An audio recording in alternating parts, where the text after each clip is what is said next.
dalam pembahasan tentang gereja sebagai komunitas para murid, Dulles menekankan pentingnya kontak dengan komunitas dengan cara membangun jaringan interpersonal. Gitu.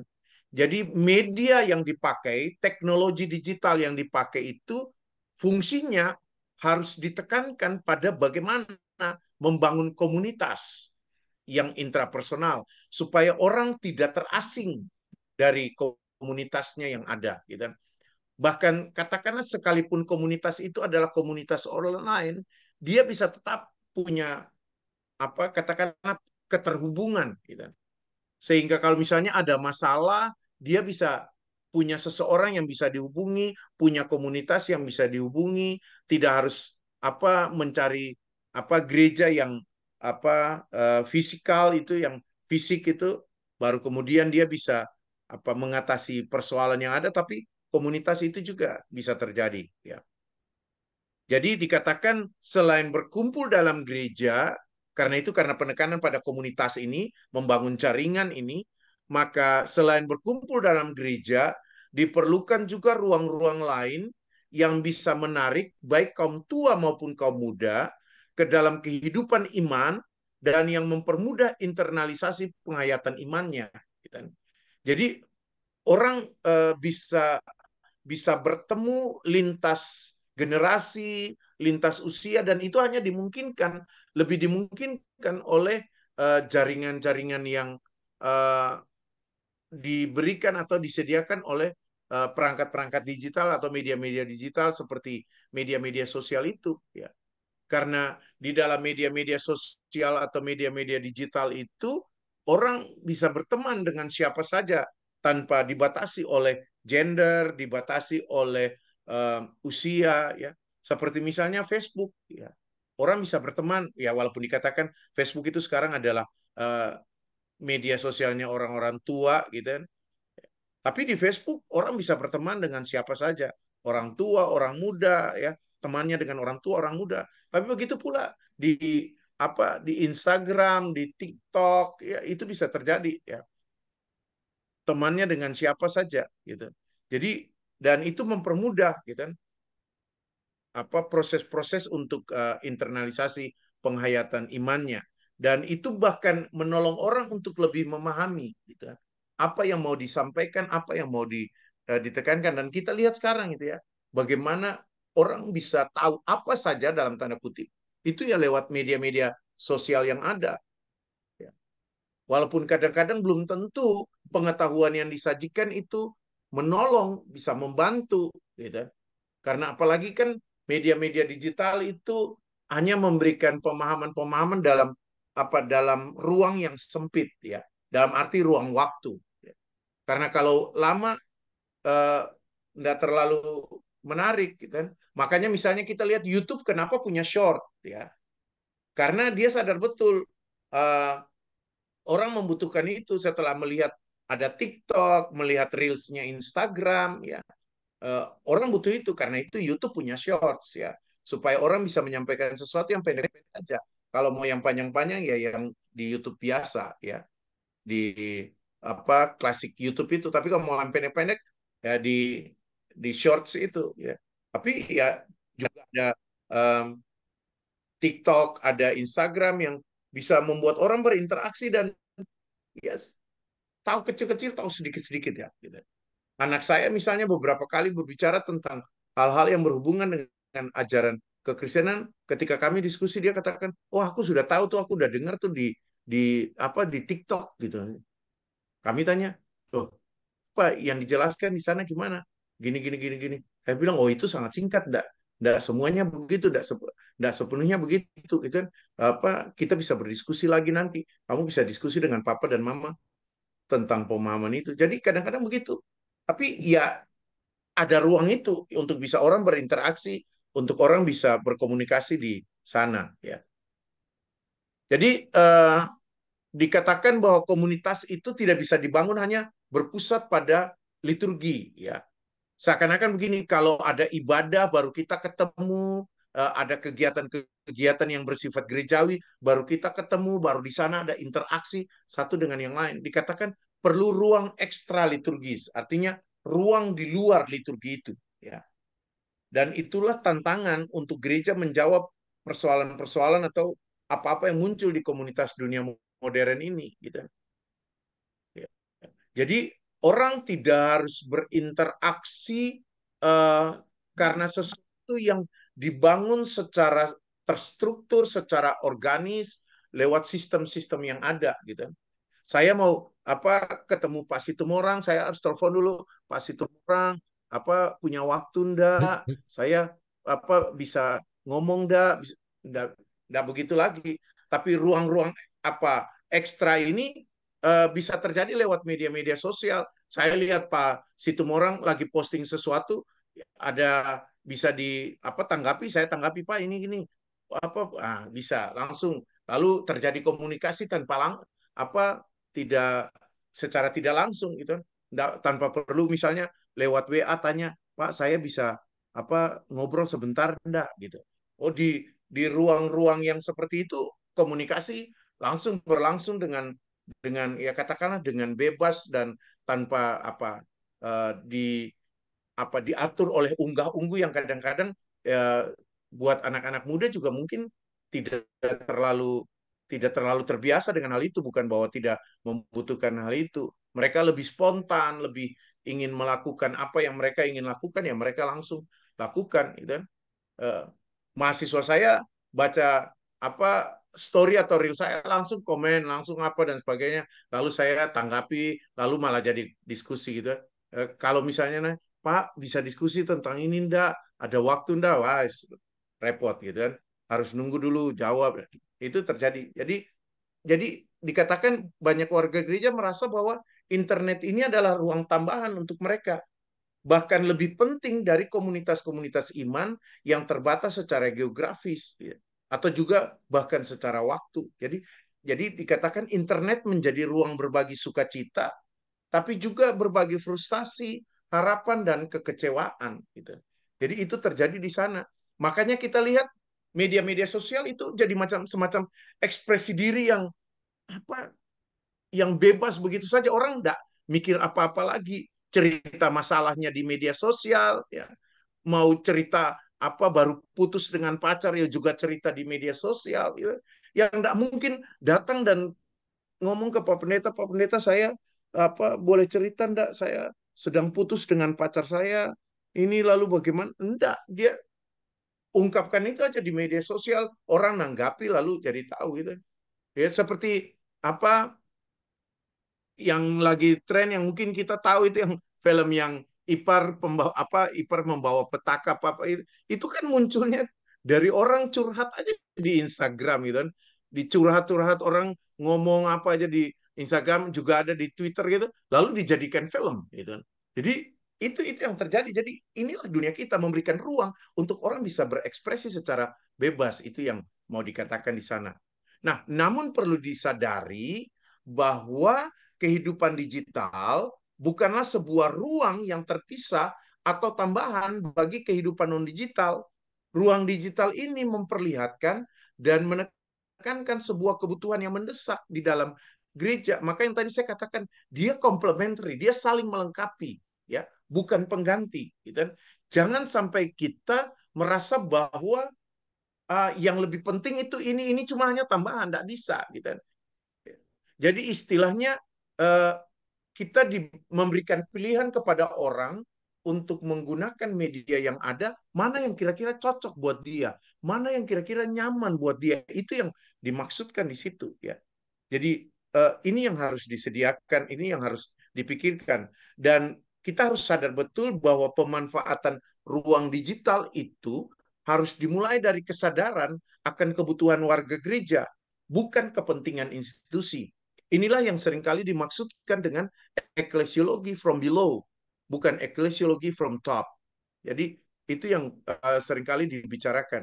Jadi eklesiologi yang dibangun dari kebutuhan umat untuk bergereja, kebutuhan umat untuk merasakan kehadiran gereja, bukan gereja membuat dan kamu harus ikut karena ini yang mau disediakan gereja. Ini yang perlu kita uh, lihat. Tapi ya mungkin juga kombinasi dari dua ini. Jadi from below tapi juga from top, karena ada yang juga harus diatur oleh gereja, tapi ada juga yang harus dipenuhi dari kebutuhan warga gereja atau warga masyarakat ya. Nah, cuma uh, meminjam tiga tren teologi yang ada ya, Catherine Smith itu menyodorkan tiga reaksi skeptis terhadap kemunculan ruang-ruang digital ini ya. Nah, Anda tahu kita ada di posisi yang mana ya. Katanya ada tiga, neotradisionalisme, postliberalisme, dan liberasionisme ya. Nah, sikap skeptis ini terutama didasarkan pada situasi atau kondisi negatif dalam masyarakat yang diakibatkan oleh pengaruh budaya digital. Jadi orang lebih banyak melihat segi negatif dari budaya atau teknologi digital ini, lalu akhirnya orang bersikap skeptis terhadap uh, keberadaan budaya digital ini. Jadi misalnya orang-orang neotradisionalis itu melihat internet itu memanjakan setiap dorongan individualistik dan hedonistik ya. Akhirnya katanya kita hanya melihat apa media-media digital itu isinya orang-orang yang pamer, orang-orang yang sangat individualistik gitu kan, yang sangat apa-apa dirinya yang mau ditonjolkan, ditampilkan itu senangnya selfie, senangnya cerita macam yang cuma hanya memperlihatkan dirinya gitu kan. Makan di mana, malah bukan berdoa yang diutamakan, foto dulu makanannya, diposting dulu, baru kemudian berdoa. Jadi itu orang-orang neotradisionalis mengatakan apa ini sih? Gitu. Kok media digital kayak begini gitu. Nah, tapi itu yang dilihat aja. Sementara orang post liberalis berpikir bahwa internet itu menyediakan infrastruktur bagi hegemoni negara atau bangsa yang syarat dengan logika kekerasan dan kekuasaan. Gitu. Jadi internet, media-media digital ini hanya membuat mereka yang para pengembang itu mendapat keuntungan aja, gitu kan, dan memperlihatkan kekuasaan mereka atas media digital itu, gitu kan. Ya, misalnya kita lihat bagaimana uh, TikTok pernah dilarang di Amerika karena merasa, wah TikTok ini pengaruhnya sangat besar, luar biasa. Iya. Lalu nggak boleh ya orang pakai TikTok di Amerika, gitu kan.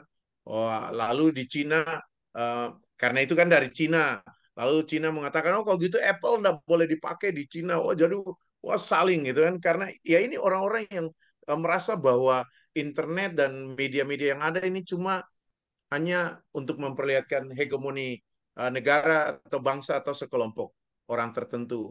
Tapi ada juga kelompok liberasionis ya yang melihat bahwa ini cuma alat penindasan yang paling mutakhir dan paling efisien ya.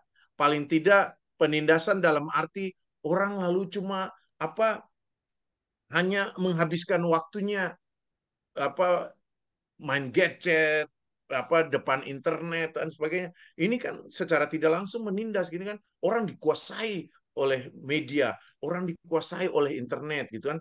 Padahal ya harusnya enggak begitu. Jadi yang dilihat cuma sisi negatif, lalu kemudian bersikap skeptis terhadap teknologi atau internet yang ada. Tapi kita bisa membangun cara pandang yang lain yang tadi sudah dikatakan itu, bahwa dia ini melengkapi bukan menggantikan atau hanya sekedar option, enggak gitu. Ini melengkapi, bahwa kalau ini enggak bisa ya ini bisa melengkapi di sana, seperti yang tadi katakan, yang online ini melengkapi apa yang tidak ada di offline itu dikatakan ya. Nah, bagi generasi muda saat ini, termasuk generasi muda gereja, kita harus sadar betul bahwa ruang digital atau dunia maya bagi mereka seperti dunia nyata.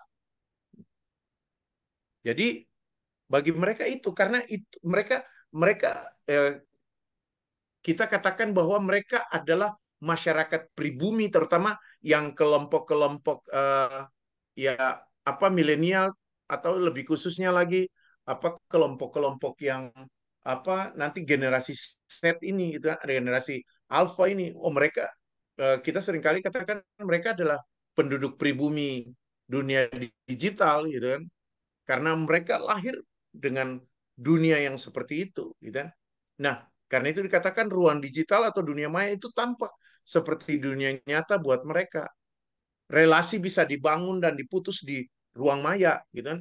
Jadi Itu yang terjadi. Bapak Ibu pun tahu, membaca berita beberapa waktu yang lalu apa di mana nih? Yang Arab ini yang terkenal ini di mana? Di yang yang saya lupa, yang ada HKBP di sana ini. Di Ya, itu misalnya itu dua orang penting, itu putri, satu itu putri pangeran Arab, satu itu putra pangeran Arab. Mereka menikah, bercerainya diumumkan di mana? Bercerainya diumumkan di Instagram.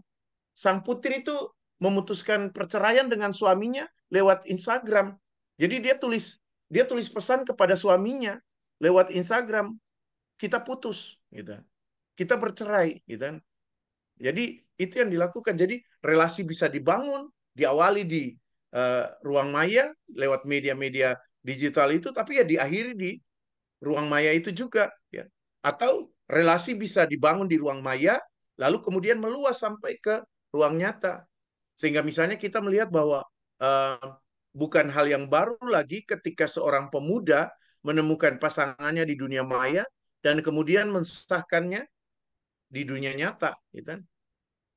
Jadi ketemunya di Facebook, ketemunya di TikTok, ketemunya di Instagram, komunikasi, ya, DM DM dan sebagainya, lalu kemudian menyatakan pacaran, ketemu satu dua kali langsung menikah, gitu. Itu bisa terjadi dan itulah realitas kita, ya. Berbeda dengan mungkin betul-betul kenal, ketemu, tahu betul dan sebagainya. Udah, itu yang kita alami, ya. Nah, Chapter mengatakan bahwa ruang digital atau internet itu bisa membuat orang berpindah dari komplain ke komitmen, dari menyalahkan ke mengambil tanggung jawab personal, karena ruang digital itu juga ikut berkontribusi dalam mengembangkan sikap ini, ya.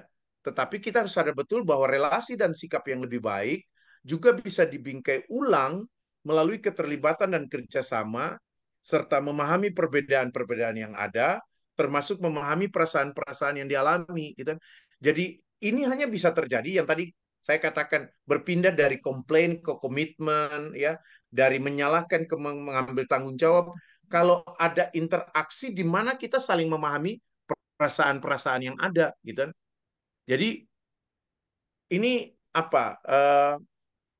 saling, ya, tidak bisa satu. Saya hanya meminta orang lain memahami perasaan saya, sementara saya tidak mau memahami perasaan dia. Saya yang bukan pengguna media digital hanya berharap mereka yang menggunakan media digital memahami perasaan saya, sementara saya tidak mau memahami perasaan mereka yang menggunakan media digital. Kalau ini tidak terjadi, maka sulit untuk mewujudkan apa yang dikatakan orang berpindah dari komplain ke komitmen dan menyalahkan ke mengambil tanggung jawab ini.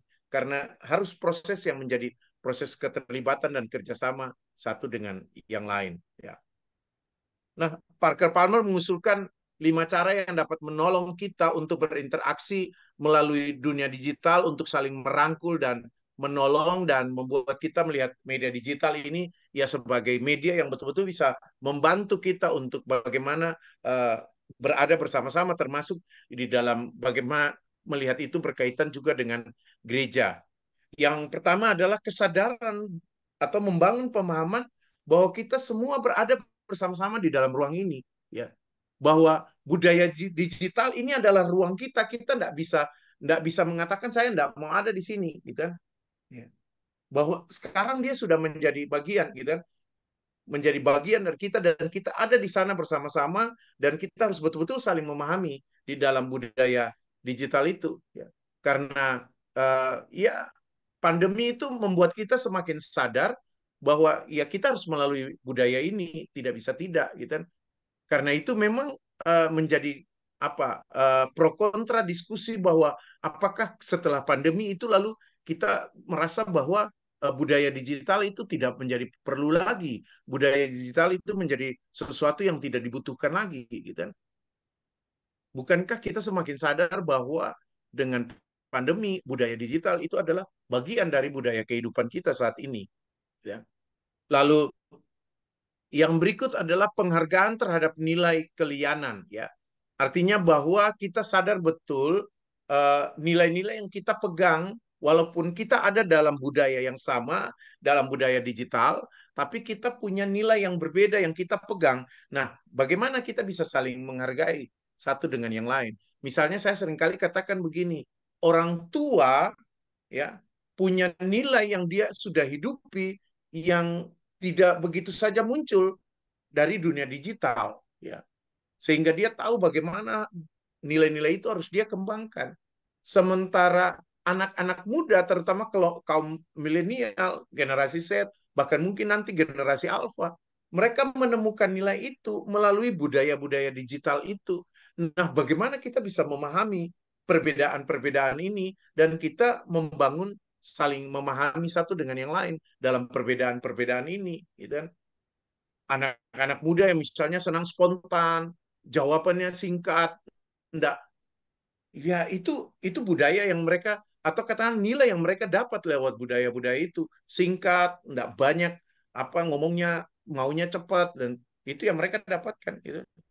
Anak saya kalau ditanya jawabnya ya, ditanya ngomongnya singkat-singkat, merasa ini kita pingin ngomong lama, pingin, tapi mereka enggak suka untuk hal-hal yang itu, mau selesai dan apa kembali lagi dalam aktivitasnya sendiri. Itu yang harus kita pahami juga terhadap nilai-nilai keperbedaan dalam konteks budaya ini seperti yang dikatakan Parker Palmer ini, ya.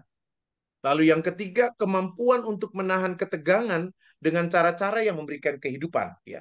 Artinya bahwa karena tadi ada perbedaan-perbedaan, dia akan menimbulkan ketegangan-ketegangan di antara apa kita yang berbeda nilai ini.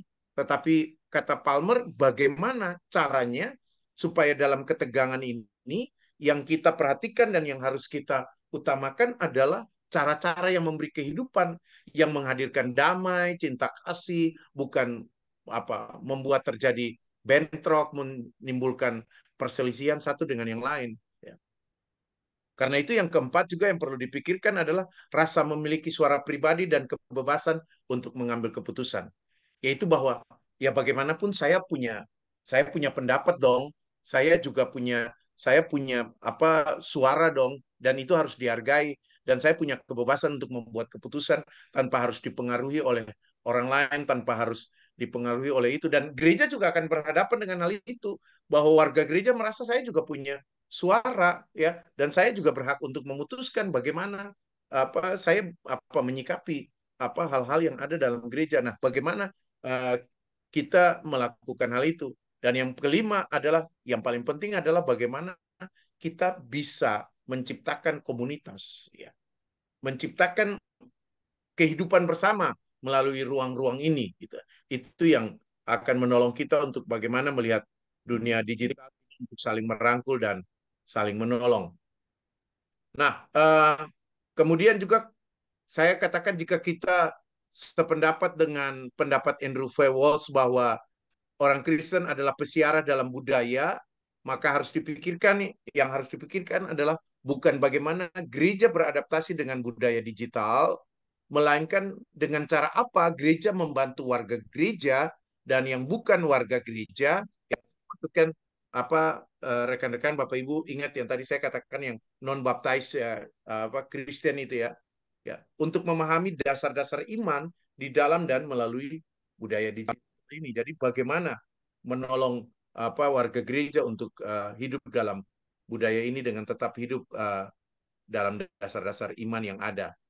Nah, memang ada ketegangan, ada persoalan bagaimana memaknai itu secara baik, ya. Misalnya teman-teman bisa lihat juga di artikel yang saya kirim yang apa dari perspektif Katolik itu, memang itu agak lama itu pada situasi tahun 2020 berkaitan dengan ketika COVID muncul juga, dan ini juga sudah sedikit disinggung tadi, ya. Jadi misalnya dalam misa 17 April 2020 di tengah pandemi COVID-19, Paus Francis berbicara tentang iman imajiner tetapi tidak nyata. Paus menekankan keakraban dengan Tuhan yang bersifat intim, pribadi tetapi juga komunal.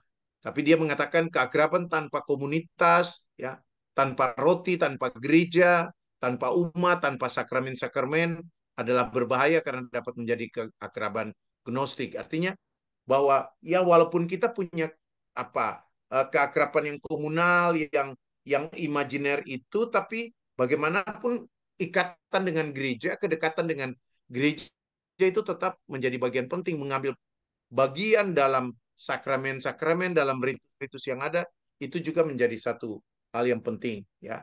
Nah, lalu kemudian mengutip pernyataan Kate Oath, ahli etika Kristen